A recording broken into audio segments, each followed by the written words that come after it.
Hey, what's going on there, guys? Nick here from Absolute MTG, and today we're going to be taking a look at Mono Red for the Magic Origins season of Standard.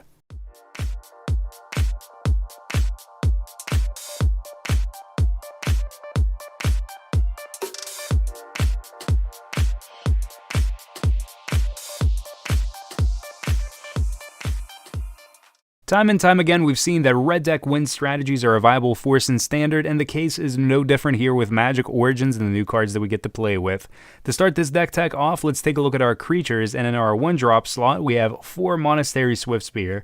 So the Swiftspear has haste and prowess, and it's going to get bigger based on the instants and sorceries that we're casting in our deck. So whether or not we're using our instants to clear a path for our other creatures to be able to actually attack over our opponent's creatures, or whether we're using those burn spells to actually deal damage directly to our opponent, the Swiftspear is going to trigger off with that prowess, and it's going to get much bigger, and we're going to be able to deal more damage. We have 3 Zurgo Bellstriker being a efficient 2-power 1-drop creature in our 1-drop slot. It has dash for 2, which will allow us to have him have haste for the turn. However, he returns back to our hand at the end of the turn. However, it's a nice way to be able to use 2 mana and get another creature actually out and attacking for the turn whenever we actually need it. He can't block, however, usually that's not really too much of a problem.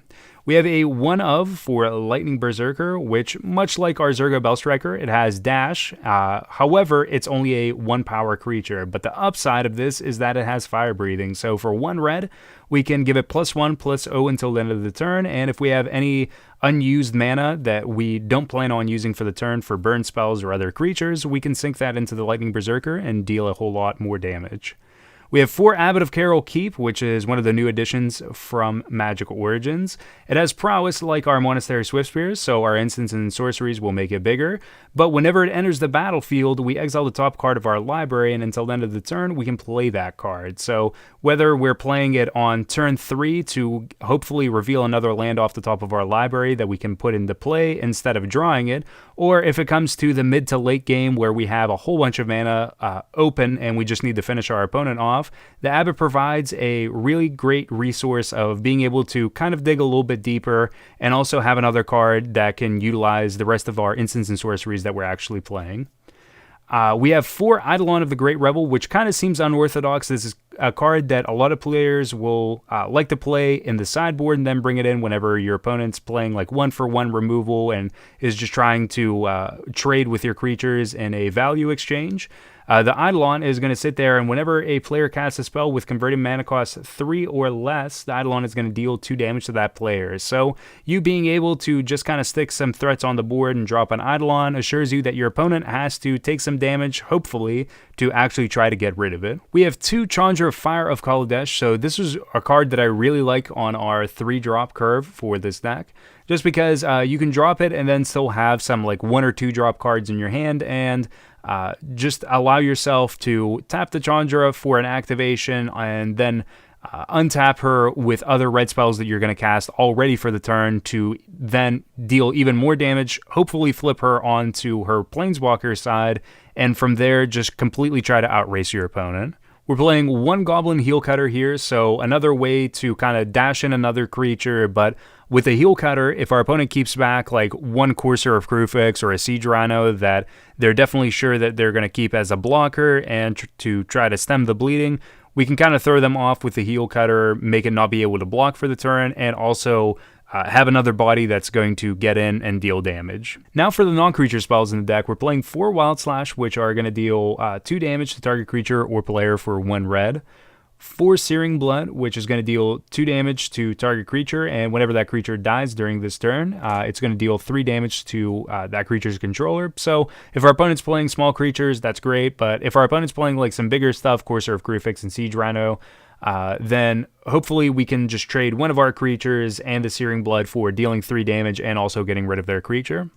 We have 4 Lightning Strike, which is going to deal 3 damage to target creature or player. 4 Exquisite Firecraft, which is definitely my favorite card in this entire deck just because it allows you to get rid of Courser of Kruphix just so easily. So at sorcery speed for 3 mana, we get to deal 4 damage to target creature or player.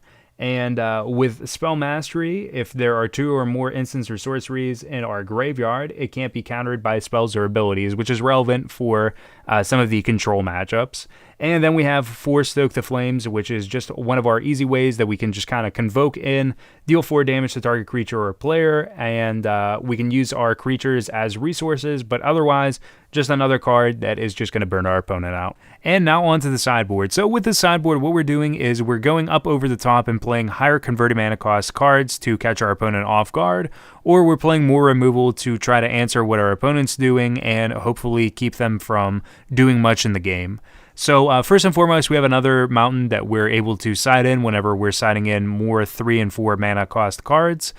With that, we see more lands, hopefully, and we're actually able to play our cards consistently.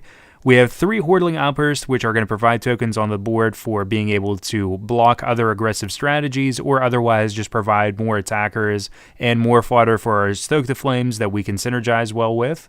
We have 2 Scab-Clan Berserkers, which is great for any of the decks that are playing a lot of Wrath effects, so our opponent can Wrath the board. We can play our Haste 2/2 on turn 3 or on subsequent turns after our opponent Wraths, and we can hit in and deal some damage to them. We trigger off our Renowned, and if we do, every time our opponent casts a non-creature spell, they're going to take 2 damage.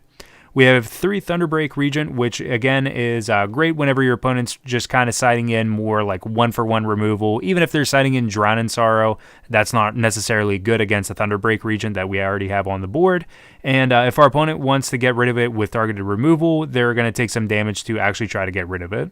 And for our removal that we're packing, we have 4 Roast, which is going to be able to deal 5 damage to a creature without flying to try to sweep it off the board. And last but not least, we have 2 Scouring Sands, which will allow us to rid the board of any tokens and X1 creatures that our opponent might have thrown out onto the battlefield to keep us from being able to actually efficiently attack them. And that about wraps up our deck tech here for Mono Red Aggro for the Magic Origins Season of Standard. If you guys enjoyed this video and would like to see more videos like this, please be sure to hit that thumbs up button on the video to show your support. And remember to subscribe to the channel for more updates and various Magic the Gathering videos. You can follow Absolute MTG on Facebook at facebook.com/AbsoluteMTG, as well as on Twitter at TheAbsoluteMTG.